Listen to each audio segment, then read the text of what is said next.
Hi, my name is Rebecca, and I'm going to talk to you today about how to get into research as an undergrad, otherwise known as Lessons from a Reformed Underachiever. In the marshmallow experiment, child subjects are given two options: eat one marshmallow now or eat two marshmallows later.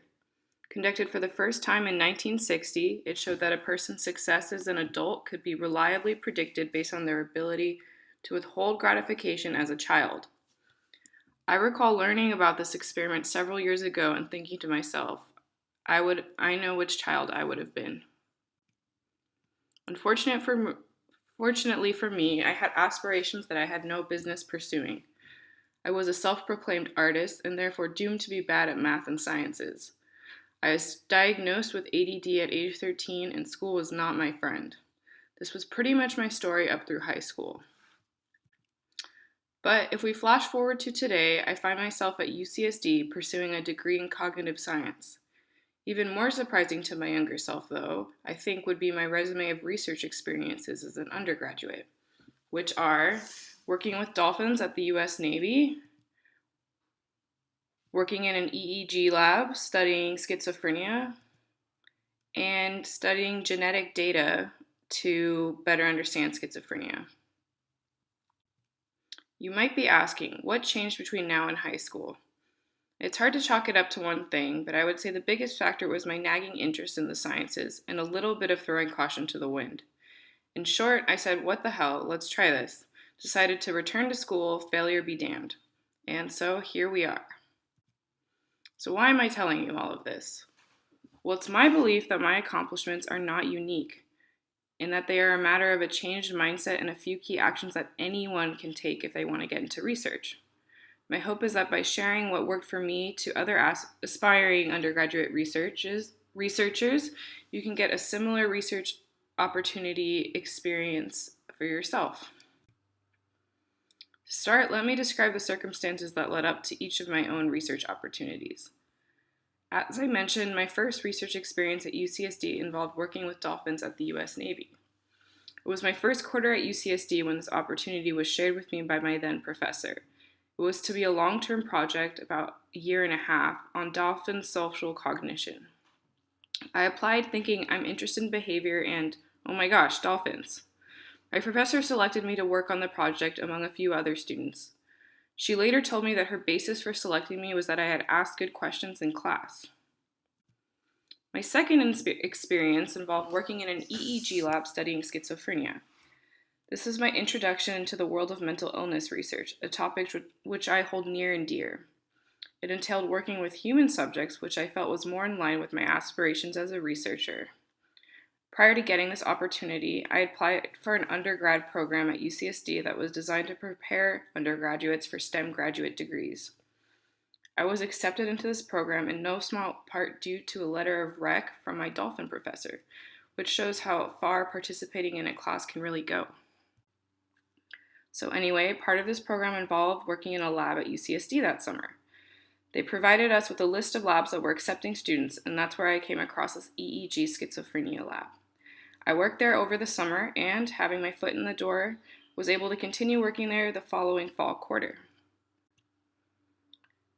My last experience entails doing data analysis on genetic data. I should mention, I was becoming restless in the dolphin work and the EEG lab. While these experiences were really valuable, I had come to realize that my curiosity was most piqued by understanding the fundamental biology behind the behaviors that were being studied in these labs, which I wasn't getting in my current research. At the same time, I was taking a course on data analysis and modeling. I should mention that I was nervous about taking this course initially, as it required programming skills which I wasn't strong in, and it was supposedly one of the more difficult courses in my major. But I was curious and wanted to improve my quantitative research skills, so I threw caution to the wind and enrolled. As a result, I realized that I was completely enamored by data analysis, and part of this was because I saw how it could be applied to brain data. So after a great deal of soul searching, I decided to resign from both the dolphin research and EEG lab. Now, I knew I wanted to use my newfound love of data analysis in addition to focusing on data that was more concerned with biology, the biology of behavior. To get some advice, I emailed a professor from a quarter before. Like in the instance of the dolphin research, I had been an active participant in his class in addition to attending his office hours. Thus, when I emailed him, he remembered who I was and was amenable to meeting with me. I told him about my evolved research interests, and he did me a solid and emailed two of his colleagues on my behalf, one of whom met with me and invited me to work on the research opportunity I have now. Specifically, I'm using statistical methods for analysis of genetic data in the context of schizophrenia research. These three experiences are all over the place. I went from being on my hands and knees playing with dolphins to sitting in a poorly lit room programming and reading about statistics, but I could not be happier. While the experiences themselves are different, the actions that I took to get afforded these experiences is, I would argue, almost formulaic and can be boiled down to three very basic steps, which are: 1. Talk to your professors. There's two ways to build a connection with your professors. The slightly easier one is to just participate in class, and this can be as simple as even just asking questions. Outside of class, if possible, you should visit your professor's office hours. I would argue doing both of these things was the most important step I took to get the opportunities that I did. The second step, do well in your classes, with the caveat being that these classes should be related to your research interests, especially those taught by professors whose labs you are interested in. So, for example, there were times that I missed part of another class I wasn't too keen on in order to attend the office hours for another class that I really enjoyed. The idea is to have something to demonstrate your competence and your interest if you decide to approach that professor about a research position. My final piece of advice: take a variety of classes outside of your comfort zone. For me, that meant taking that scary data analysis course, which ended up exposing me to a topic that I realized that I absolutely love. For you, this could mean taking a class on a topic you're just curious about but haven't gotten a chance to learn about thus far in your education. The point is, you should rack up courses on as many different topics as your schedule will allow.